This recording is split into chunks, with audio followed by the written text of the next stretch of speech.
Aláròyé máa wí o. Mọ́tò akérò làwọn eléyìí fi ń ṣe one chance lẹ́kọ̀ọ́ tọ́wọ́ fi tẹ̀ wọ́n. Àwọn àgbà bọ̀ wọ́n ní ọjọ́ gbogbo ní ti olè, ọjọ́ kan ní tòlóhùn. Bẹ́ẹ̀ gan lórí fáwọn ikọ̀ adigunjalè ẹlẹ́ni mẹ́ta kan tí wọ́n ti jingiri nínú fífi mọ́tò akérò já àwọn aráàlú Èkó lólè dúkìá wọn, èyí tí wọ́n ń pè ní one chance.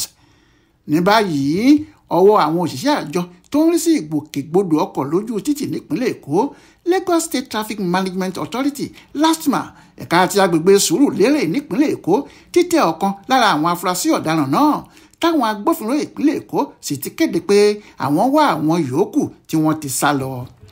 Aláròyé gbọ́ pé mọ́tò akérò kan tí nọ́mbà ẹ̀ jẹ́ KSF 56XL ni àwọn afurasí ọ̀daràn ikọ̀ ẹlẹ́ni mẹ́ta náà máa ń lò.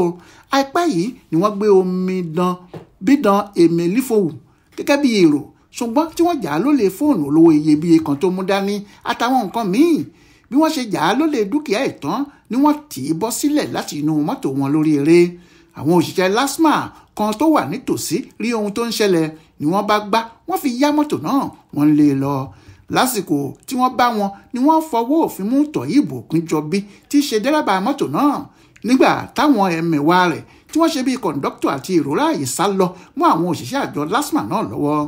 Ọ̀dọ̀ àwọn agbófinró ìpínlẹ̀ Èkó ní afurasí ọ̀daràn náà ti jẹ́wọ́ pé lóòótọ́ làwọn máa ń fi mọ́tò akérò náà jalè àti pé ó ti pẹ́ táwọn ti ń ṣiṣẹ́ láabi náà kó tó di pé ọwọ́ tẹ àwọn báyìí. Tọ̀yìbù ní ó kéré tán àwọn máa ń rí tó 1,200 náírà lórí owó táwọn bá ta àwọn fóònù àtàwọn ẹrù míì táwọn bá jágbà lójúmọ́ kan. Ọmọkùnrin yìí ṣàlàyé fáwọn agbófinró pé ó ti pẹ́ táwọn ti wà lẹ́nu iṣẹ́ láabi náà àti pé ẹni tó ní mọ́tò akérò náà wà lára àwọn, òun náà máa ń bá àwọn jáde lọ jalè nígbà gbogbo ni. Ó ní a máa ń mú owó mọ́tò tiwa wá sílẹ̀ dáadáa ju tàwọn yòókù lọ ká bá lè tètè rí èrò tá a máa gbé ni. Bá a bá ti rí ẹnìkan tàbí méjì tá a máa jà lólè ó ti tó wa. Lẹ́yìn tá a bá jà wọ́n lólè tán la máa ń tì wọ́n bọ́ sílẹ̀ nínú mọ́tò wa. Èyí tá a ṣe gbẹ̀yìn yìí ló yíwọ́ fún wa.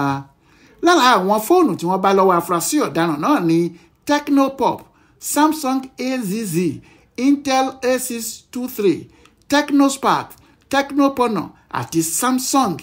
Ọ̀gá àgbà àjọ LASTMA Ọlálẹ́kan Bákàrẹ̀ Òkí fìdí ìṣẹ̀lẹ̀ ọ̀hún múlẹ̀ fáwọn oníròyìn lọ́jọ́ Ìṣẹ́gun Túsídéé ọjọ́ 21 oṣù yìí. Bákan náà ló gbóṣùbà ńlá fáwọn òṣìṣẹ́ àjọ náà tí wọ́n fọwọ́ òfin mú afurasí ọ̀daràn yìí. Adéwálé Adéoyè ló ṣàkójọpọ̀ ìròyìn ọ̀hún fún Aláròyé online television.